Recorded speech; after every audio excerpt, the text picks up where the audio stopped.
She won't respond to any of my stories. Why? That's killing me too. I'm just like, why? Like, you don't want to fuck me, but you're still watching all my stories. And you won't like respond or like. You won't respond, but you're watching all my stories. And like literally, she's like within the first like 6 people to watch all my stories. Drive me crazy. Drives me crazy. And I've been putting out. I've been liking and hearting. I've been putting out. I've been internet putting out. I've been putting out. I'm losing my mind. I feel like I'm like, what do I do? What do I put on the strap on? Like, what's going on? Like, I don't understand. You have the psychological strap on. Clearly. Like, you clearly have the psychological strap. And, like, you're strapping. You are strapping. Thank you. You're strapping, but for the mind. And when I'm in person, too, I'm like... You're strapping, but for the personality. Handsy. When I looked up on gay TikTok, they told me to not use the baby voice. Wasn't even using the baby voice. What's the baby voice? Like, hey, girl. Like, oh. I was... First of all, I don't operate at a hey, girl pitch, even in my... What does my hey girl sound like? Hey girl, what's up? I can't even do it. I'm so low pitched, like it doesn't even matter. Like they were all saying like, oh, like how do you get out of the friend zone when you're baby gay, and I was like, oh, I'm doing all of this anyways. I've never escaped the friend zone. Once I'm friend zoned, I live there until I kill myself. But they were just saying like, they were saying like as a baby gay, they're like, oh, you must be so nervous, like you're worried that she's gonna take you as like a friend or whatever. Like speak, like make eye contact, like speak in a little. Bitch, I've been doing all that. I've been on the gram. I've been hearting shit. Yeah, I know. We have tissues left over from. We have tissues left over from. Are you done? Are you ready to film, or are we just gonna crinkle? Sorry, I need a snack.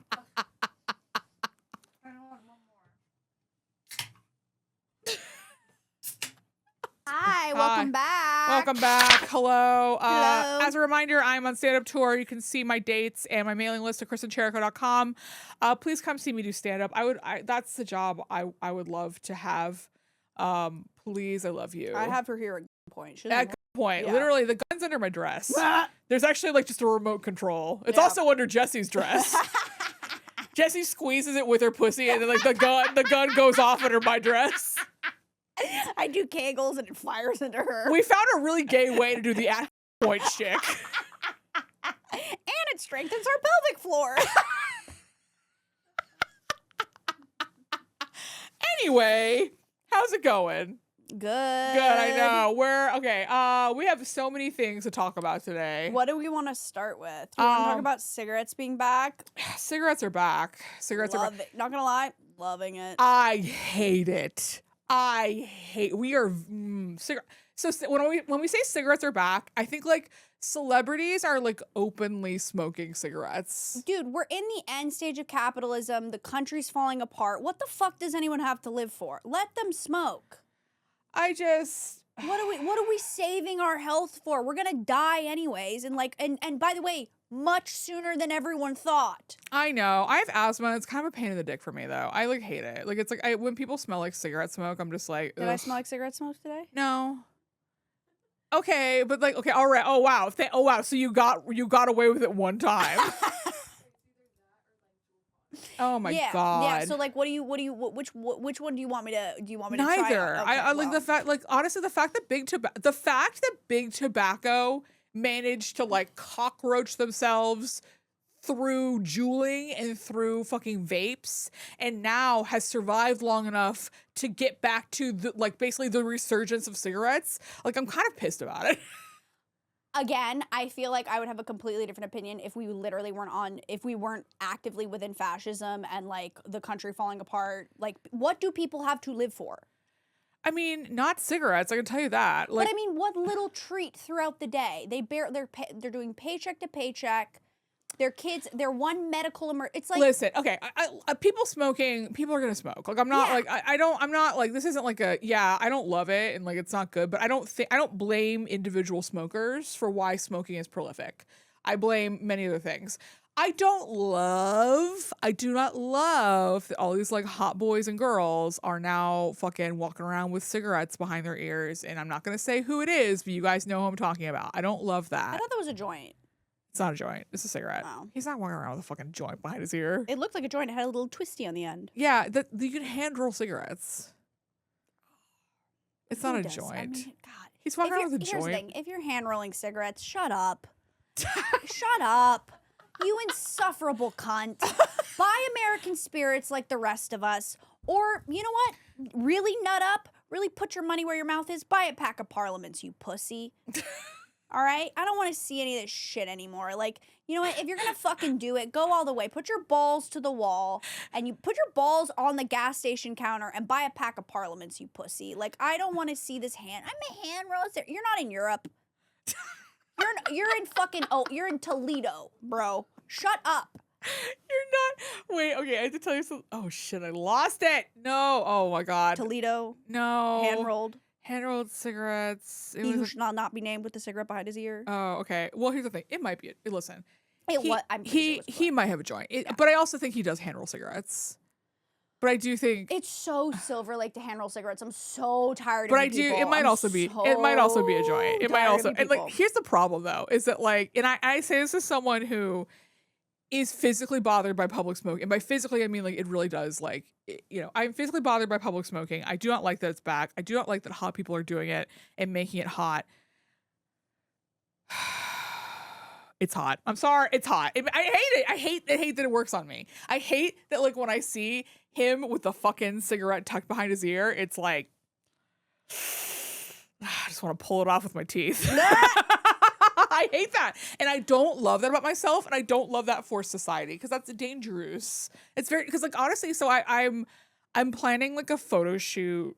It was for last year and now it's going to be like for later this year. But I have to source some props. I'll tell you about it because I want it to be a fun surprise. But for the photo shoot, I keep being like, should I be smoking in this? And it's like, I know, it's like, I think it will look cool, but it's like, but then I'm part of the problem.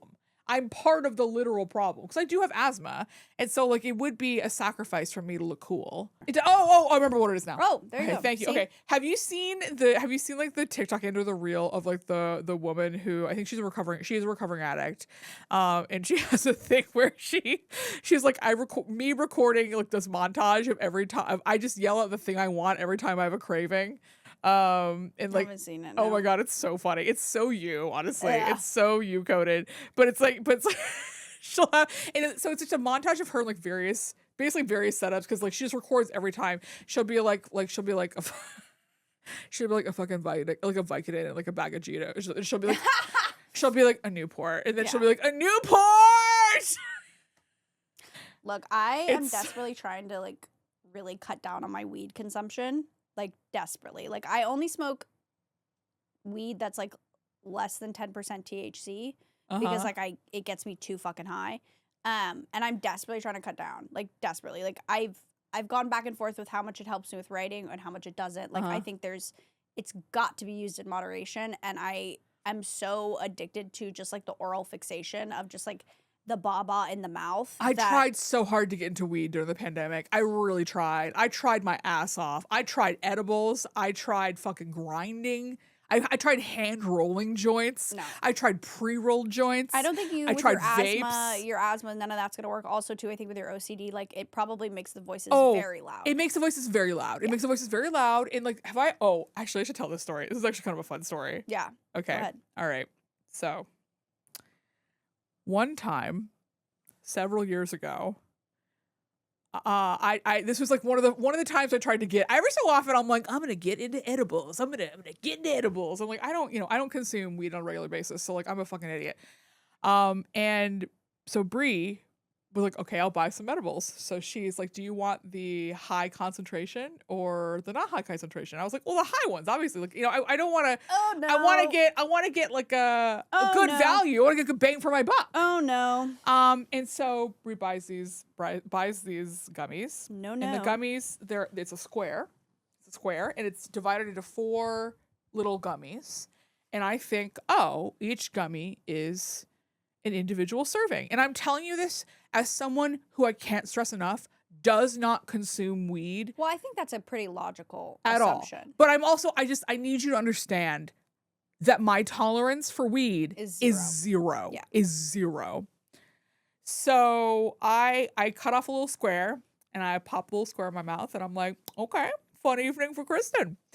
And then Brie and I start having sex, and I want to say like 30 minutes later, I'm having the best sex of my life Oh. for about 5 minutes. Oh.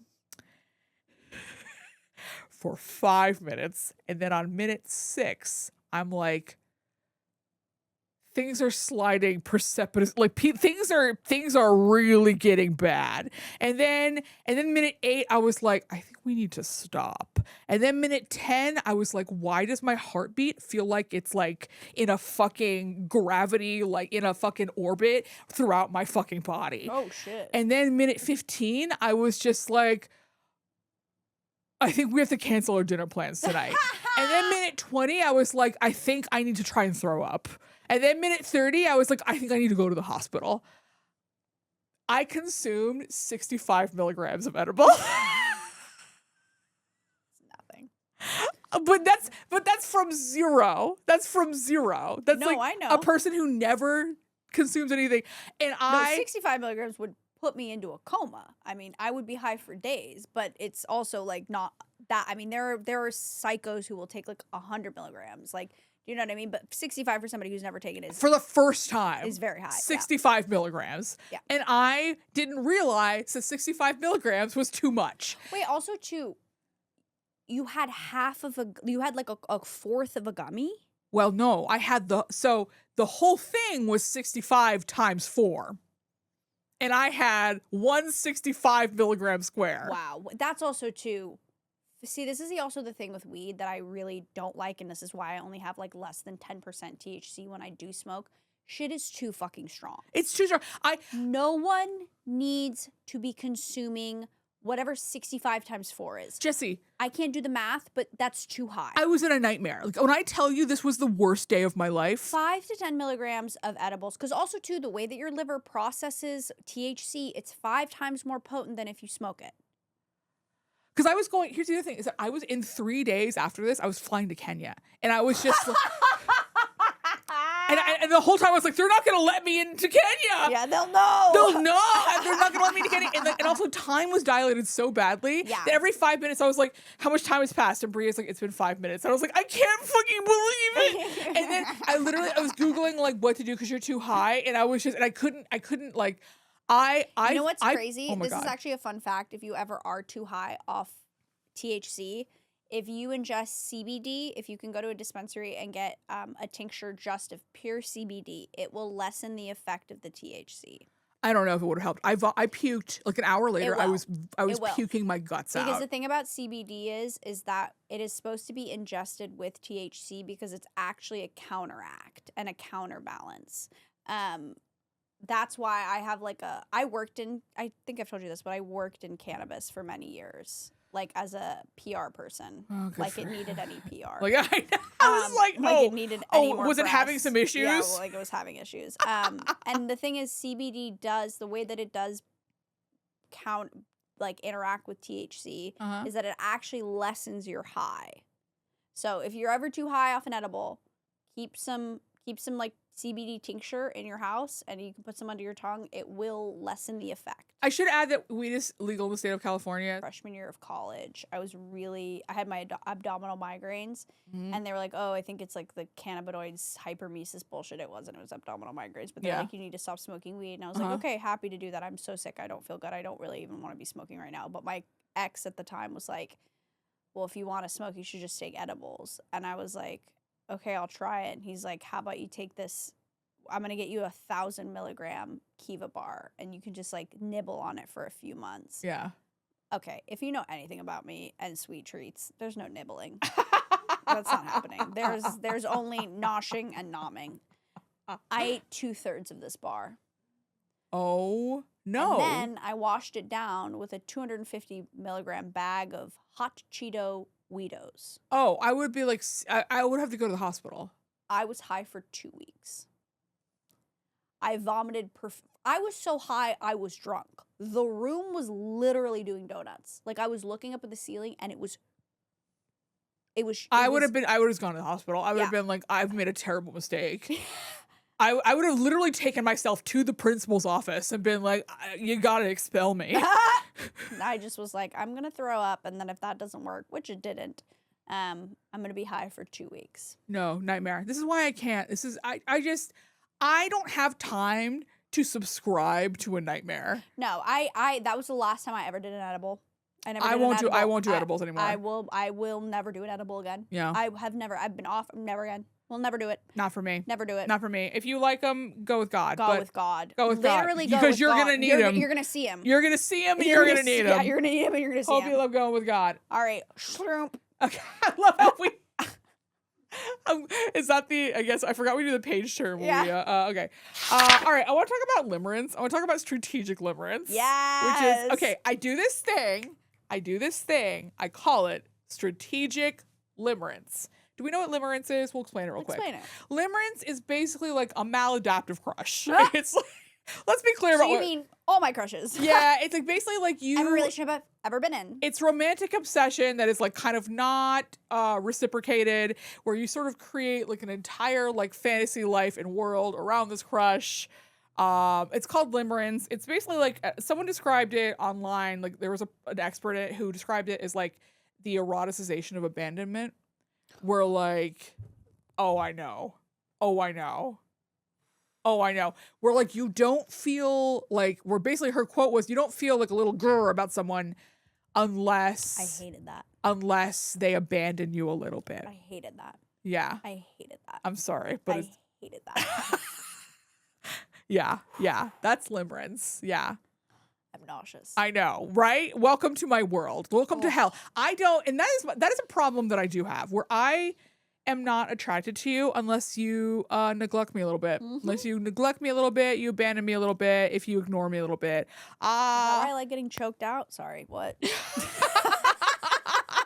No, I don't think that's the same thing. I think that's a little different, but we can talk about that. Patreon. We can talk about it on the Patreon, but that is separate. No. I love when I am a little bit ignored. I know, it's when I'm so a little bit ignored. Why do we like that? It's because my dad is not a good same. dad. So Well, my dad's a good dad. He just doesn't find me very interesting. My dad also doesn't find me very interesting in a pathological way. So because of that, my dad finds you very interesting, if that makes you feel any better. That's hilarious. Yeah, my dad finds you incredibly interesting. Like more interesting than you? Yes. Oh my God. Wait, I wonder if my dad would find you interesting. Wait, should we swap? Should we do a parent trap? Should we, not a parent trap. Should we just do a Freaky Friday? Yeah. Where we just it's like a kid swap instead of a wife swap. We're gonna fix our dad issues by just changing dads. It's like a refund. It's like a swap. I think my dad actually would like you. I think he plays tennis, right? He did. Oh, so that's okay. Sidebar. I should talk about this. My dad. Like the joke I have, and I will talk more. I talk more extensely about this in the Patreon, the sleepover tier, in the Crash That episode. I talk about this more extensively, but a weird thing. Both my dad and my grandfather, separately, years apart, pure coincidence, were both hit in the temple with a tennis ball. Same eye, and because of that, their pupils were permanently dilated. Oh. Interesting. Yeah, same injury, years bizarre. apart. So bizarre. Like you, because you played tennis. Also, you're thin. You're thin. I'm an athlete. You're thin. You're an athlete. He's not. He wouldn't be like embarrassed by you.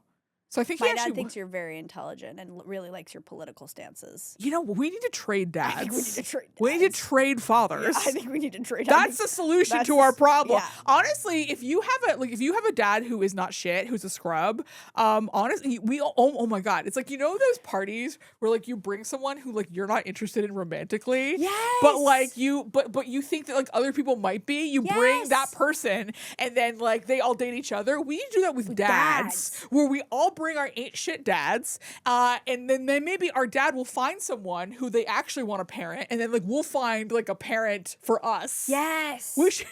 Because my dad would love the fact that you put on a wrestling movie or like, you know, was engaged in the media in any way, in any media. He would love that. And my dad would love that you are thin and conventionally attractive. I'll take it. Beggars can't be choosers.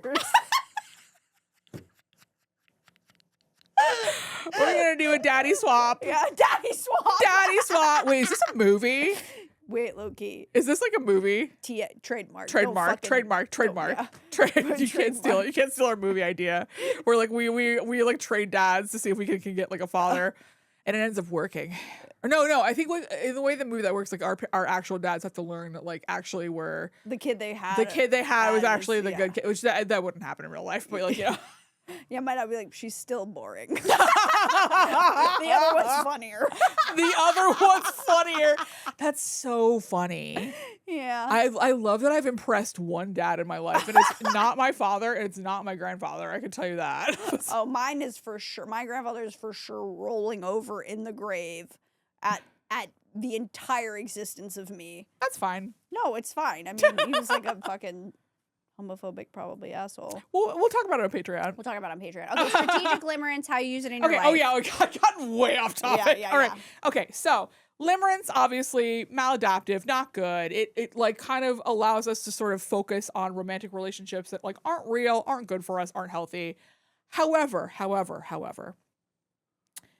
there have been times in the last like few years where I've had major projects I've had to work on and address that have required just shovelfuls of dopamine that I just do not have access to. Enter strategic limerence. I definitely had like a strategic limerence situation with someone during, I would say, the weekends of Coachella.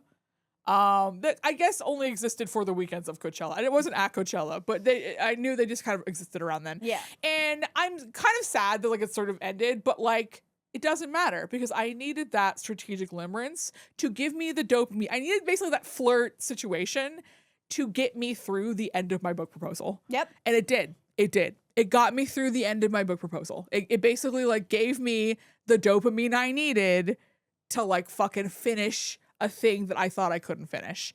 And granted, would I rather people flirt with me for real? Yeah. Like I obviously, this isn't like my first choice, but it does mean that like I'm willing to engage in situations that are otherwise maybe not particularly psychologically healthy for me if it means I can get the dopamine I need to get shit done. And I think I think I do the same thing with not big projects, but with like bits. Yeah. Where I'll like, I'm gonna engage in this like fantasy of a relationship or like relationship with somebody, whether that it doesn't have to be like actually like monogamous relationship, but just like engaging with somebody, knowing that like I'm going to build them up in my head. I'm conscious of this. Yes. I'm conscious of the limerence that is happening. And I know I'm doing it. And And you know you're doing it, but you're like at the end of this, there's going to be a positive outcome that I am conscious of, whether it has to do with them or not. Yes, exactly. Yeah. And granted, would I rather them actually like me for real and like want to date me for real? Yeah, would I actually like to have genuine connection that I don't completely self-sabotage? Absolutely. Yeah, I would love, well, I'm not self-sabotaging, No, but like maybe I am, I don't know. But like would I prefer this to be real? Sure, but I can't expect people to treat me that well. So instead, I will take what I can get with the idea that I'm using it as like a lifeline. It is a bottle of water in the desert that I need to get to the next oasis. And so I think in this case, if you are a person who is vulnerable to limerence, which is a lot of us. Which is everybody, I would say. But you're also a person who has to get shit done. Sometimes it's useful to get that dopamine where you can, girl. Yeah. And this one go on the, like, I would say The Magician was that for me. Interesting. That was really that for me because I knew it was for me too because I got to go to the Magic Castle a lot of that. Yeah, and you still can, you know. Oh yeah, because you actually you parlayed that strategic limerence into a friendship for me. Yes, I did. Oh my god, so smart! Yeah, wow, we're making shit happen. Yeah, here we go. Yeah, oh my god. Yeah. And you help parlay my limerence. I parlayed your limerence into something for me. Yeah. And that's girlhood. That's honestly. Well, you also helped me. Like the limerence I'm now continuing to go on was a result of just proximity of like you booking her on your show. Like you helped me come out of the closet and have now continued limerence. That's feminism. Is honestly like using each other's like ill-fated or problematic romantic entanglements to build strategic career alliances. And honestly, like that's so again, if you're girl boss 2.0. Exactly. If your limerence isn't gonna help you, make sure it helps your friend. Yes, exactly. Yeah. Exactly. I think that's the thing. It's like if you're getting into a limerence, ask yourself, will another woman benefit from this? Yeah. And not the one that is going to be bettered by you engaging with the person right after that. I'm in the current entanglement you are involved in. Will a woman benefit from that directly? Will a woman get ahead? Yes. Whether that's tickets to the Magic Castle or just get head, you know? or just getting head. Or learning how to give it for the first time. Fun. That'll be a fun Patreon episode. Yeah. I am TikToking. I'm learning. You're TikToking out of your pussy? Yeah. Oh my God. Baby gay tips on TikTok has been very helpful. Oh, I'll tell you something really funny related to this. Okay. So I don't know, this is actually. So like my friend whose husband is really hot, the ongoing thing we have is I'm what's called a button masher. Explain. Okay.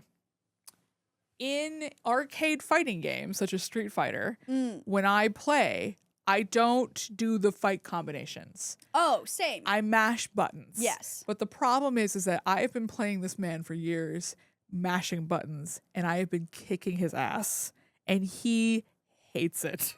He hates it. And like last night we were talking about it, and I was just like, but Ben, because his name is Ben, whatever.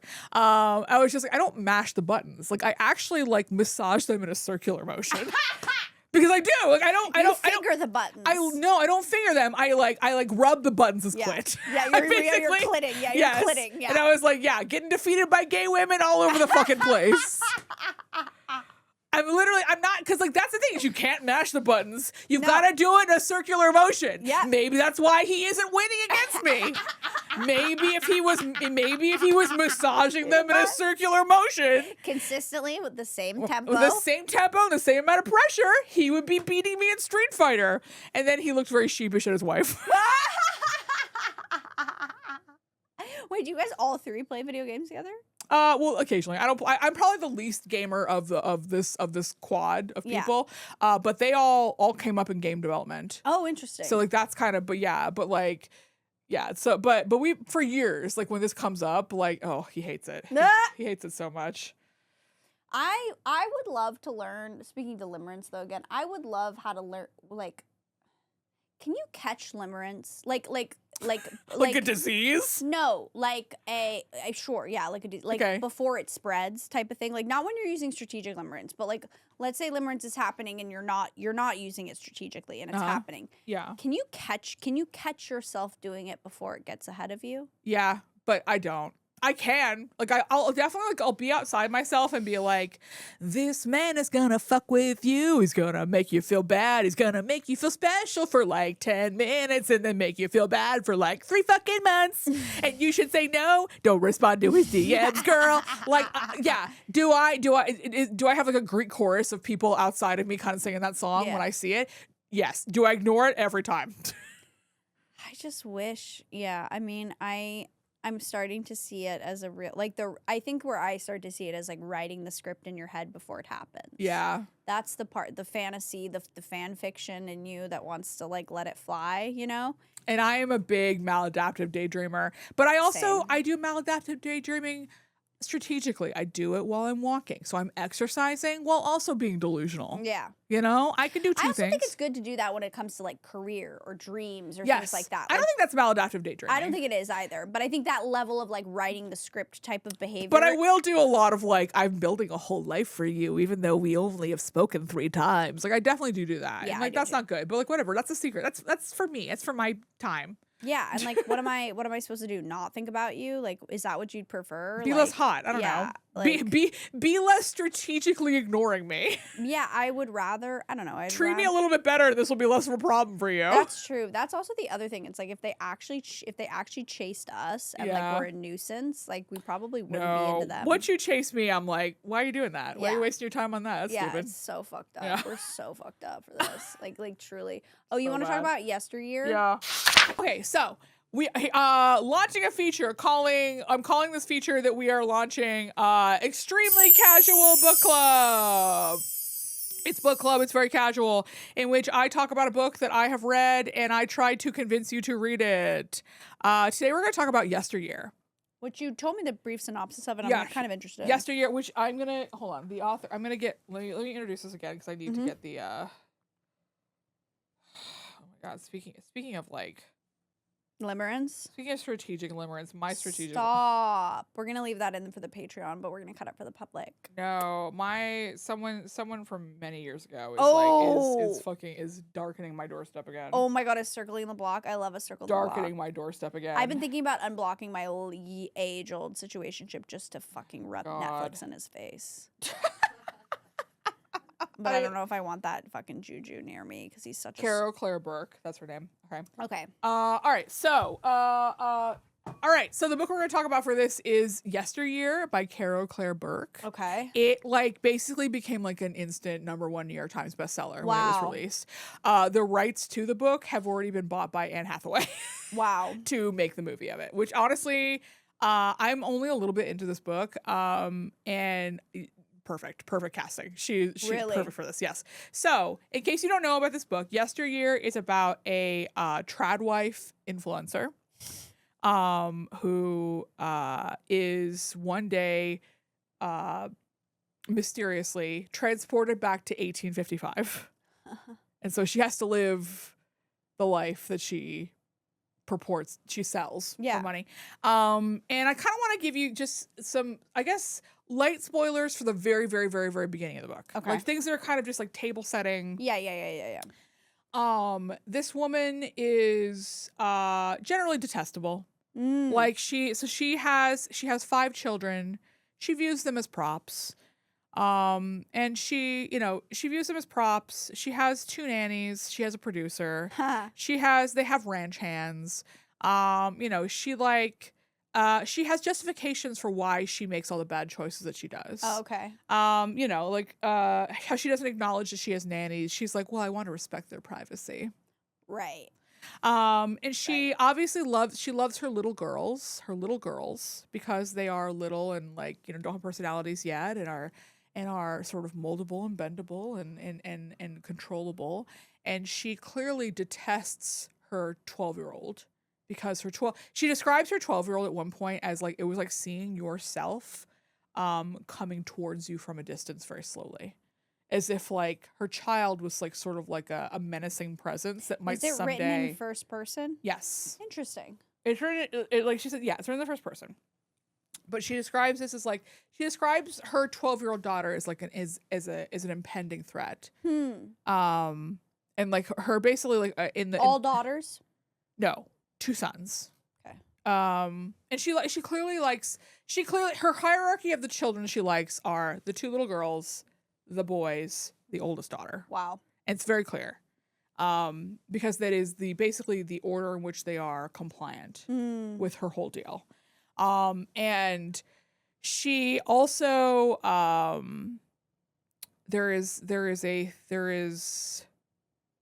this is a little bit more of a spoiler, so I'll kind of more allude to it. But she has a producer who is a college dropout, it's heavily very implied that she is not ascribed to the same values that this woman does. It's also very heavily implied that something happened with her husband and this producer at some point. Okay. Bad. Okay. It's not lying, but like this is all stuff that happens like in the first Yeah.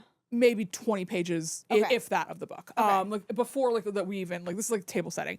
And so like this is just kind of a plot line I love in novels is let me introduce you to an awful person. Right. Now let me have absolutely terrible things happen to them. Yeah. Because I think that like one plot line I don't love is when like I like a character and then like something bad happens to them and then we spend the whole movie just trying to get them back to baseline. Right. Because like it's not fun. Right. Yeah. But like this is like, have you read Emma Cline's The Guest? No. Okay. So like that feels like this. I was actually talking about this like before we started filming.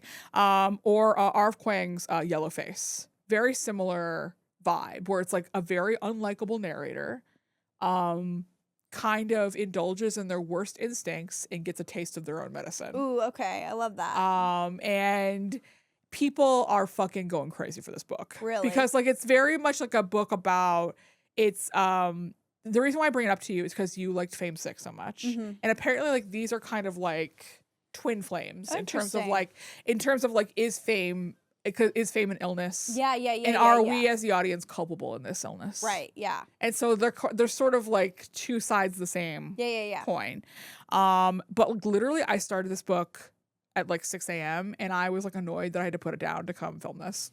I was curious to hear about, you were saying there were, influencers who were responding to it. Yes. So there are trad wife influencers who are writing like I'm a trad wife influencer for like the Heritage Foundation, or it is like, this is what I thought of yesteryear, and it's like, yeah, of course you don't like yesteryear because like it makes you look bad, you stupid bitch. Yeah. And like I'm waiting for Nara B. Smith's Nara. Well, it's like this book is a very, very, very thinly veiled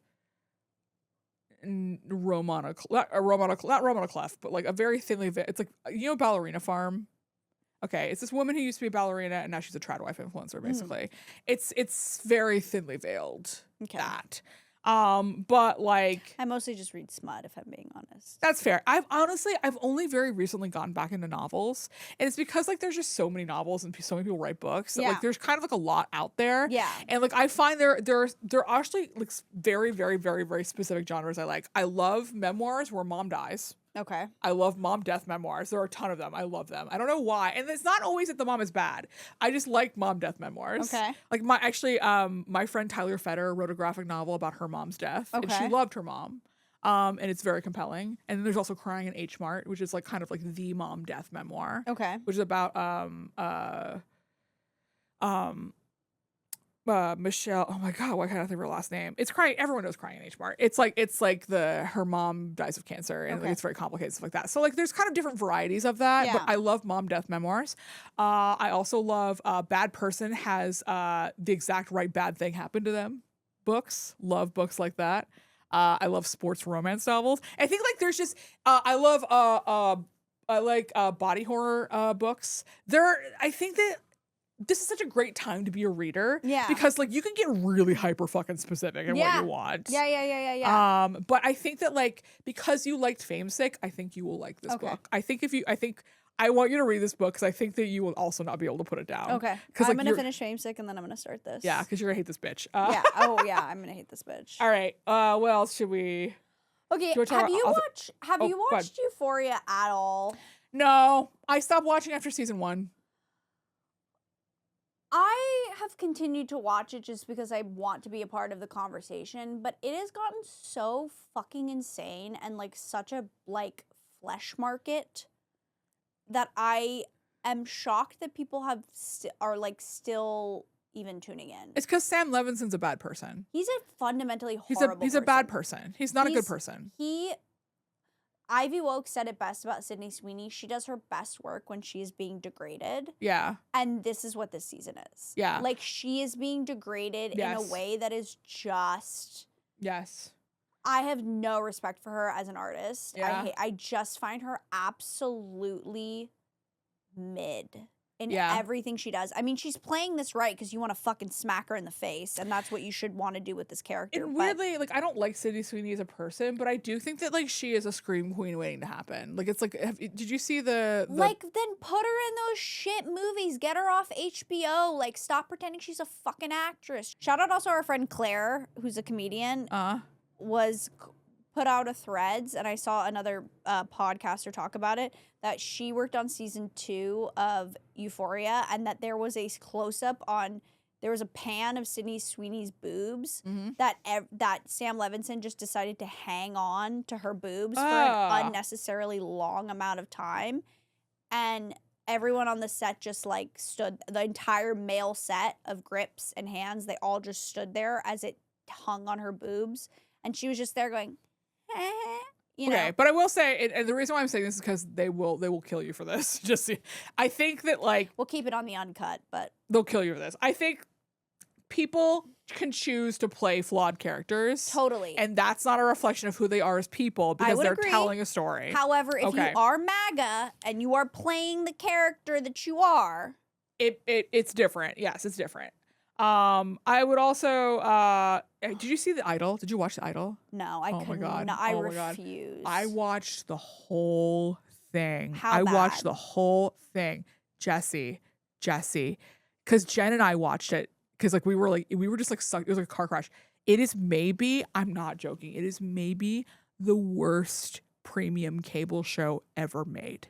It is, Jesse, it is bad. It is badly acted. It is badly directed. It is badly written. It is badly art directed. It's badly art directed. It's terribly lit. It's lit like garbage.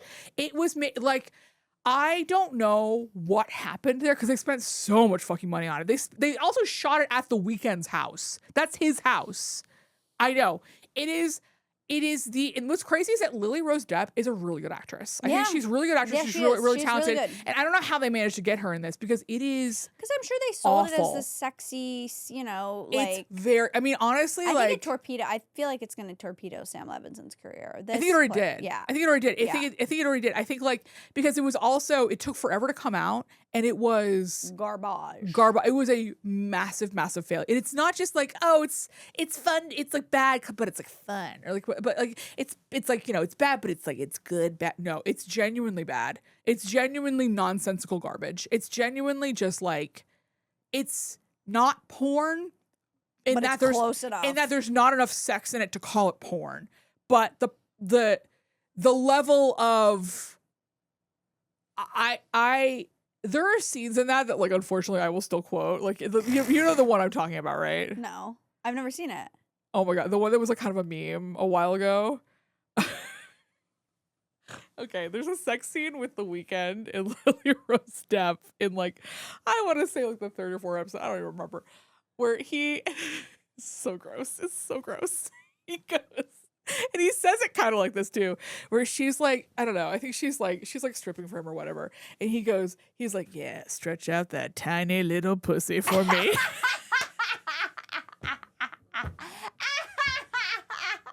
It's like if you Google it, you'll see it's like me adding stretch out that tiny little pussy.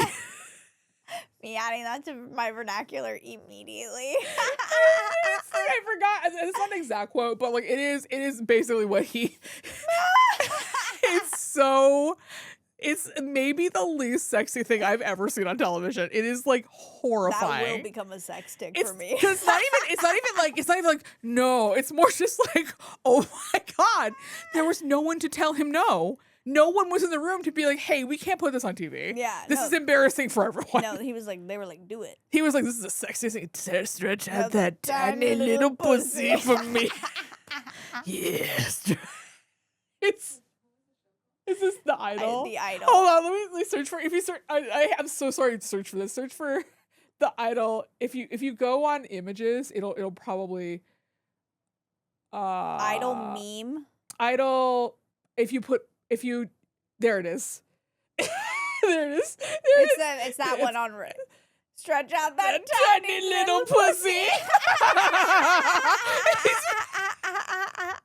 Someone on Reddit said, can we finally admit The Idol was a good show now? No, it was not good, but that's the face he's making. The face he's making so is fucking, creepy. oh yeah, it's fucking stretch that tiny little pussy. He's like doing it with a clenched teeth, but that man has the sex appeal of a wooden plank. It's so bad. It's okay. I'm glad I got that line right, but that's it's funny. so funny. It's honestly like when I first saw it, I laughed out loud because it was so because he's clenching his teeth. He's like fucking stretch it. Tweaked out of his mind. Oh, probably. Oh, are we gonna play it? Yes. Oh, can you find it? I bet you can find it. I bet if you search for I should send this to my The Weeknd. I should send this to my fanfic erotica guy and be like, rewrite this for me. The Weeknd. Unfortunately, you have to search for tiny little. I'm so sorry. I'm so sorry. Stretch. I'm so sorry. Because I wonder if it's on YouTube. Meme. Is it? Oh, here it is. Oh, yeah, here it is. Yeah, choke on. Oh, God! He does it with his teeth!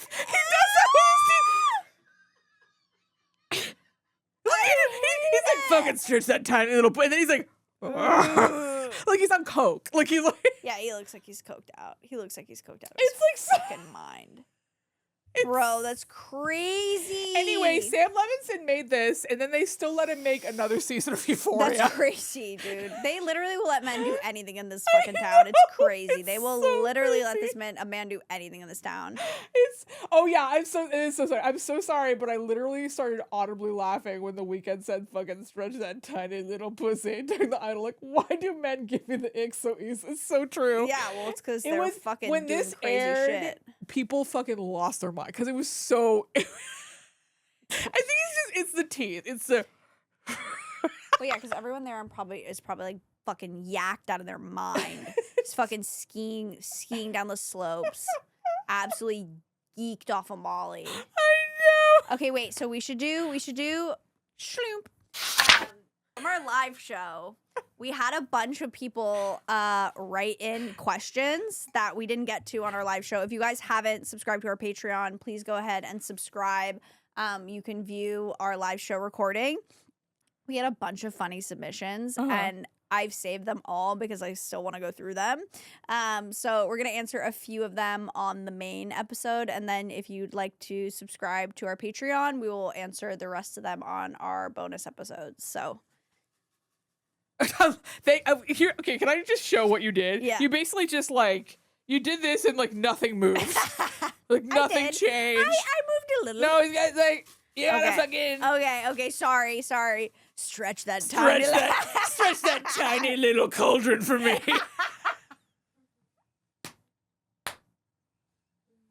For a long time, Jen Ruggiero would be like fucking stretch that tiny little pussy. Like because it's impossible not. It's like once you hear it, it's like so. It's gonna become a tick. Sorry, it's so funny though. All right, here we go. This is so funny. Okay.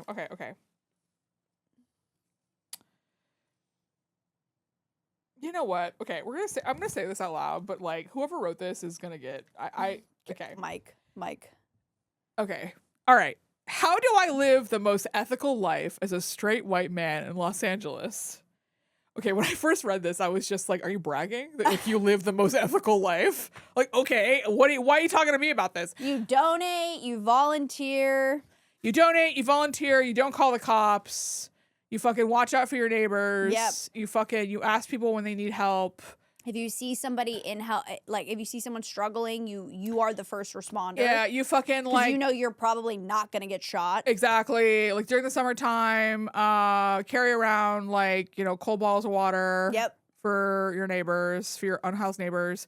Like I think it's just like it's not honestly at this point. I'll settle for don't be part of the problem. Yep. Don't be part of the problem. Like it's you don't even have to venture into being a part of the solution yet. Just don't actively make things worse. Yeah. But I do think there's lots of ways to like volunteer, like lift resources, like give to K-Town for All. It's like a really, really good organization that like helps unhoused people in K-Town and also helps with like mutual aid stuff. Like I think that they're like really like doing a lot of good work. Like that's just one, like you can Google this. I don't know. I sometimes get annoyed whenever like people are just like, how do I be a good person? I don't know, man. A lot of people have written about this. A lot of people have written books about this. A lot of people have whole podcasts devoted to how to be a good person. I think you can Google it. Google it. But, I know who wrote this, I think, so. Because, like, how many straight white men were at that show, 2? 1? Stretch out that tiny little cauldron. I'm sorry. I told a best friend that I would sublet her place for $2,000 and watch her dog. Then I got offered a free month rent at my current spot, so I told her that I couldn't sublet. We got in a fight, and now we're not talking. I also told her that she's lucky I'm still her friend after she fucked my ex 5 days after he was inside me. Am I an asshole for backing out of the sublet? No. What? No, you are not. That person was at our show? Yeah. Who was that? I don't know, but I love that they wrote it in. I told my best friend that I would sublet her place for $2,000 and watch her dog. Then I got offered a free month's rent at my current spot, so I told her that I couldn't sublet, and we got in a fight, and now we're not talking. I also told her she's lucky I'm still her friend after she fucked my ex 5 days after he was inside me. am I the asshole? Well, okay, here's the question. Was it your ex at the time? No, it doesn't matter. It doesn't matter. Not an asshole Yeah. for backing out of a sublet. There was a business transaction with your friend that you said that you were no longer able to partake in because you were offered a better deal at another spot, which was your current spot that you could get a free month's rent. This was a business transaction. If your friend is going to freak out about it, there's obviously some underlying issues there. Yeah, because like the thing you said at the end is the underlying issue. Yeah. I think this person, probably you two shouldn't be friends anymore. No, I think this is a good end scene. Yeah, end scene. Yeah, I think this friend and you need to probably call it quits. Also, I think it's fucking weird when anybody fucks somebody else's ex. Yeah, I think there's only one circumstance in which I think it's okay. There's only two circumstances in which I think it's okay. If it's an ex because someone died. If it's like a widower situation. Oh yeah, that doesn't even count though. That's not even an ex has to be alive in order to be an ex. Okay, all right. Then they're a widow. All right. What, do they get fuck in the grave? The other situation is sometimes when someone transitions, it's like, well, then when someone transitions, those two people break up, but then they might start dating someone else in their friend group. Again, we're dealing with footnotes of with the asterisks of the special circumstances. Okay, here. well, listen, I'm the special circumstances unit. Yes, I don't know what you want from me. Yeah, you're the SVU, the special circumstances unit. Best ways to passive aggressively text my ex. I think if you haven't spoken to them in a while, I think it's fun to be like, you were right. It's honestly, things are going so much better now that we're not together. Oh, that's brilliant. Yeah, you're right. Yeah. Oh my God, you were so right. You were so right. Especially if something good just happened to you. Yes. Oh, if something good just happened to you and you post it and then you text them maybe an hour later and be like, oh my God, you're right. My life got so much better. I just want to thank you. I just want to thank you so much for freeing me. Yeah. I want to thank you so much for honestly being the brave one here and making it so I could clear a path for the things I needed in my life. Yeah. Thank you so much for that. You were right. We were so not a right fit you for were each so other. not a right fit. I'm so much happier now that I'm single, and I just want to thank you from the bottom of my heart for having the balls in the situation to really pull the plug, because I'm so much more myself and so much sexually freer than I've ever been in my life. Yeah, but how are you doing? How's your job at the dumpster going? Yeah. How's your job at the postage stamp office? The post office, you mean? The postage stamp office.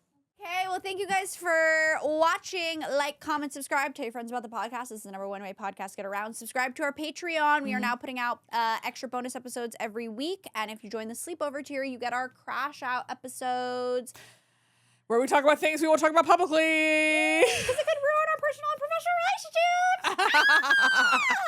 All right, thank you guys for watching. We'll see you guys next time. Bye.